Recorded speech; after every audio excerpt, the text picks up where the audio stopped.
We're in Copenhagen at the Eurovision Song Contest 2014, and it is a huge media event, not only for the singing artists, but also artists that are writing. And one of the artists is Gordon Roxburgh. He wrote this particular book. It's called Songs for Europe, and it's a book all about the Eurovision Song Contest history. But this is volume 2. We have Gordon with us now, and we're going to ask him a few questions about the creation of the book. Hi, Gordon. How are you? I'm fine, thank you. Maybe I'll come a little bit closer so we can get it all on. It's called the Songs for Europe. First of all, are you a fan of the Eurovision Song Contest yourself?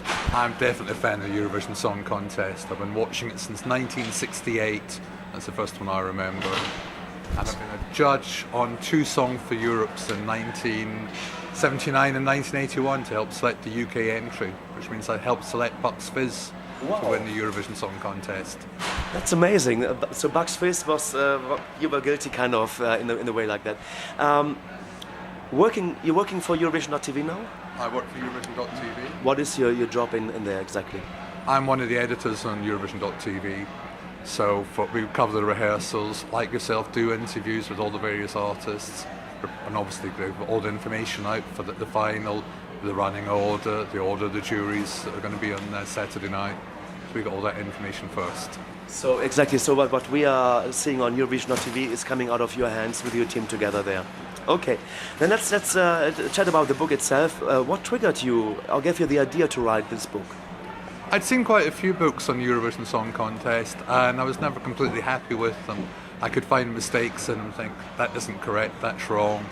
And also in the early Songs for Europe and the United Kingdom, there was a lot of information missing. I didn't know, for example, who'd sung some of the losing entries in 1957 or 59, so I determined to try and find that information out. And that led me to the BBC Written Archives. But the only way you can get into written archives in the BBC is to either have a book commissioned or doing a university thesis. Well, there's no way I was doing a university thesis on the Eurovision Song Contest, so I thought the idea of a book.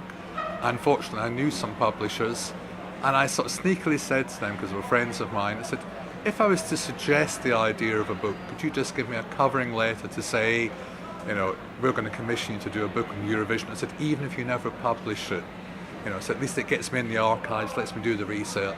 And they went, do you know, that's actually quite a good idea for a book. We will commission it. So that gave me the opening into the archives and a chance to go through all the written documents and memos and all the files the BBC held on the Eurovision, which were very, very interesting.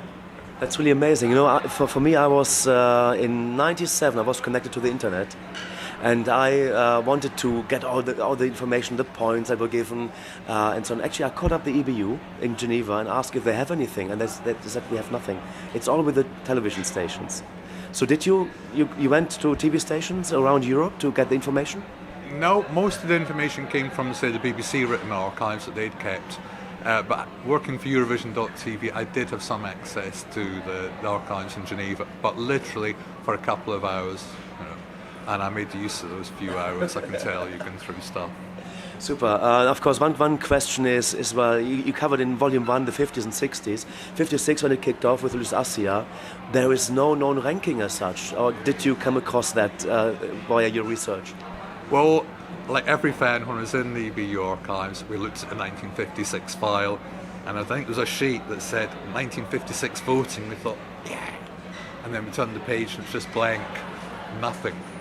So there's absolutely no record in the EBU archives of what happened in 1956. Believe you me, we looked. The book itself has got a rather peculiar layout. It's not in a normal format. So why did you select this kind of format? We just show it. Why in this small format and not a bigger format? Well, the publisher suggested an A5 format for the book, which you'd normally expect to see in a vertical format. Exactly. But I knew that the voting tables, trying to present them in this format, wouldn't be very practical. It means people would have to turn the page side on. I wanted people to be able to turn it from page to page. So they suggested doing this layout that we've got now. Certainly in the early years it doesn't make a lot of difference, but by the time you come to, say, into the 2000s, where you've got maybe 40 countries laid out on the table, it's going to be far better to lay 40 countries out horizontally than trying to squeeze them in vertically. So that's why we chose that layout. And of course it fits into every lady's handbag. Well, you said that, not me. How long does it take you to write a book like that, including with the research you've been doing, and maybe calculate into it as well? This is volume 1. This is volume 2, but you have volume 1, and I'm sure you're going to also publish volume 3, 4, and 5 eventually with the entire data. That's certainly the intention. The original actual intention was to do one book, and I was doing that round about 2010, and I wrote everything up to 2010, submitted it to the publishers, and they went, well, it's very good, Gordon, but they said trying to do that as one book, but trying to post a house break out to people. So they then suggested splitting it down into separate volumes, more or less by decade, and I said that will make it easier for us to edit, because it'll take them less time to go through one decade and through 5 decades. It'll get it out quicker, and I said you'll get more royalties with more book sales. So it was a no-brainer. So of course, every fan that really is into it will buy all of them. That's certainly what I'm hoping for. Yes, definitely. Exactly, yeah. How much money do you make out of, like, let's say per book? It's how much does it cost? Well, it costs about £16.99 in the UK, which is about €21. I've calculated that out to be. My royalty is about 12.5%. Okay, then we know roughly. So because you have to spend all the money on the research, the trips you've been doing, and so on. But do you work alone on this, or you have any of the team that works together on No, I can truthfully say it's all my own work. I did loads of interviews, some in person, some over the phone. Some were even done by email. But I've got to say the one-to-one, face-to-face interviews with the various artists, composers are certainly the most rewarding ones to do. But it has involved transatlantic phone calls, Skype conversations with some people. So it's all been worthwhile. How successful was Volume 1? Volume 1 wasn't too bad. The original plan was to sort of get Volume 2 out sort of 6 months, a year later. It's actually taken 2 years to the publishers gauge their sales when. However, fun enough, today I had an email from saying that Volume 2 is the best-selling title for April, and looks as if it's going to be the best-selling title this month. So hopefully Volume 3 won't be that far away now. It's all written, just in case I get it published. And now, is this mainly geared towards the UK market, or can also people around Europe, or even beyond that? Like, we have a lot of listeners in overseas America. Can they also buy this book? Yes, you can certainly buy it online direct from the publishers, which is www.telus.co.uk, or of course sites like Amazon, etc. will stock it. I think it's got some appeal certainly to fans across Europe, because it focuses a lot in the UK, but once we go into the actual Eurovision Song Contest itself, there's lots of detailed information year by year. And in the 1970s, the BBC staged 3 of the contests, so there's lots of in-depth information on those 3 contests in particular. That's amazing. What is the favourite part in the book for yourself, personally? Personally, I think there's a couple of favourite bits. First of all, the voting in the 1971 Song for Europe. That was the one that Clodagh Rogers did.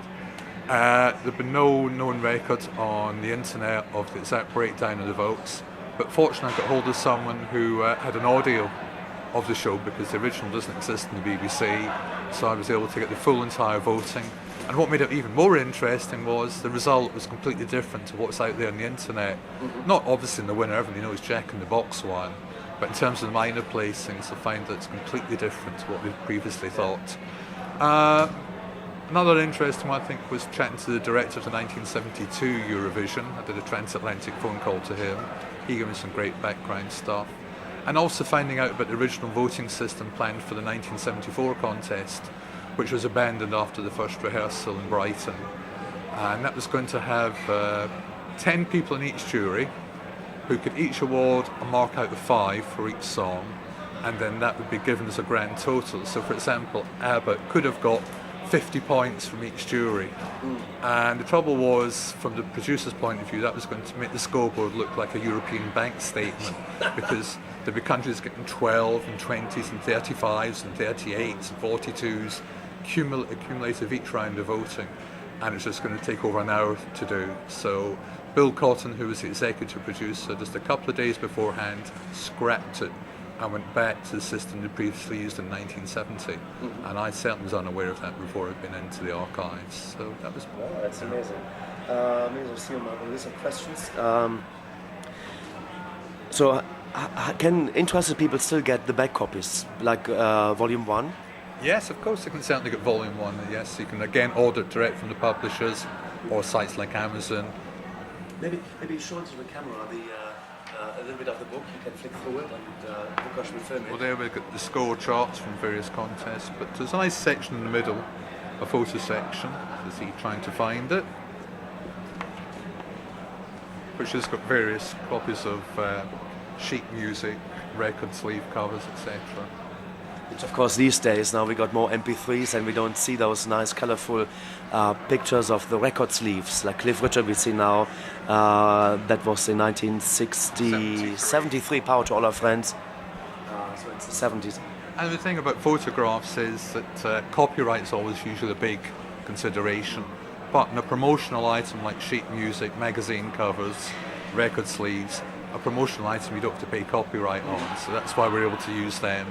To illustrate the book. That's really good. Now, we're in the age of electronic books, so is there a chance that people can actually buy the e-version of this book? Not at the moment. The publishers and I are probably very old-fashioned. We like traditional quality books, but maybe in the future there may be something they might consider. When can we expect Volume 3, the 80s? Well, as I say, it is actually already written, so I'm hoping maybe this time next year. All depends how well this one sells. So the quicker you buy this one, the quicker you'll see the 80s book. Okay, Gordon, thank you very much for chatting with us. Have you actually written any other books as well? I'd like to say yes, but sadly that's no. Okay, you stick to the Eurovision information and we wish you good luck in researching for the 80s, 90s and zeros. Thank you very much. It's been a pleasure to chat to you as well. Thank you. Welcome.